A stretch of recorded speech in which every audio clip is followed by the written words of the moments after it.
who are keeping them alive are under fire. Human rights advocates say it's inhumane and a violation of prisoner rights to try to keep them alive by feeding them. Terrific. All right, Brian, over to you. All right, thanks, Steve. Hey, Major League Baseball was rocked this week by a doping scandal that could send about 20 players into suspension, some out of the game, including Alex Rodriguez. As details continue to unravel about this sport and professional sports in particular, you got to wonder why some fans might be turning away. Others say this is a media-driven story. Joining us right now, a man that went to the last minutes of Super Bowl in 1990 and beat the Bills 20-19, correct? Great game. That was a great game. Howard Cross, 13-year tight end, now outstanding broadcaster with the New York Giants. Howard, welcome. Thanks. You see this break again in the world of sports. Major news. Everyone's leading with it. Where is performance-enhancing drugs when it comes to the games we watch on TV today? First off, in baseball. In baseball, I think, in just an opinion, I don't really know personally, but I think that it kind of saved baseball at one time. There was a big thing, home run race, everything was going on. People were bigger, stronger. You remember when Michael Jordan played baseball for a minute and he stood beside baseball players? You remember how little he looked compared to the baseball players? Guys were doing it at that point, trying to get better, trying to hit home runs. And they did. They hit a lot of home runs, broke records. All of a sudden, someone wants to ask, well, if you're breaking records, are you doing it legally? Well, before you were saving the game, now is it legal or not? Now think about this.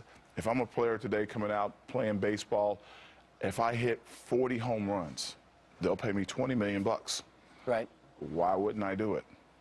You're saying sacrifice long-term health. What, the number one, fundamentally, it's breaking the rules. Fundamentally, we're talking $20 million a year, so you can make, if you get a 10-year deal, that's $200 million. I think you'll break a couple rules for $200 million. But if the penalty is your career's over, it might not be worth the risk if you fail that test. Brings me to football. HGH testing supposedly should be in the game by now. Players' unions in the league are sparring about it. Would you like to see HGH testing in football implemented? Yeah, they can do it. They definitely can do it. I think the players would be more willing to do it. It's, it's always a battle when you give one thing up. It's more of a negotiation than anything else. If you give up HGH testing, they want something in return. So it's more of a negotiation on that part, more so than, doing it or not doing it. I think guys aren't really afraid to be tested, and if the guys that will be caught will get caught. Right, and we could be finding out soon, and we could go back to a league that was less than linemen less than 300 pounds. Can you imagine that?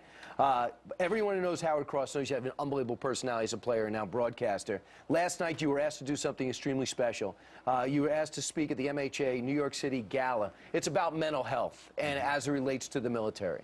Well, it relates to the military, it relates to, everyday people. I think in the last rash of the last few years, guys have been talking about how players have committed suicide, how police officers have done things that are a little bit off the team, how soldiers come back from the wars and where do they go? What do they do? At the average of one a day, they're killing themselves. Well, on the average of one a day, it's something to the magnitude of just maybe 1 out of every 4 people have some issue that's going on. Maybe they have to take some medication. Maybe they have to talk to somebody.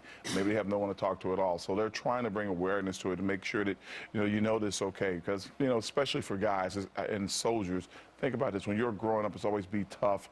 Don't cry. Be a man. What does that all mean when it's time for you to get some help or have someone speak to you? So, and last night you were asked to speak about that and to say, hey, you can be a tough guy and go and say, hey, I need some help, and it might be emotional help. The MHA New York City, we're going to have the information to help out on our website, foxandfriends.com. Howard, nice of you to do that. Quick turnaround, speaking last night, you walk right into our studio. You got to do it, man. My kid's getting up this morning for finals, so it's okay. Right, and you outdressed them, I'm sure. I'm sure, hopefully. All right, Howard Cross, great to see you, and good luck this season as a broadcaster where no one gets to tackle you anymore, and you look better than ever. Meanwhile, coming up straight ahead on our rundown, a Navy ship targeted and blown up at sea. Watch.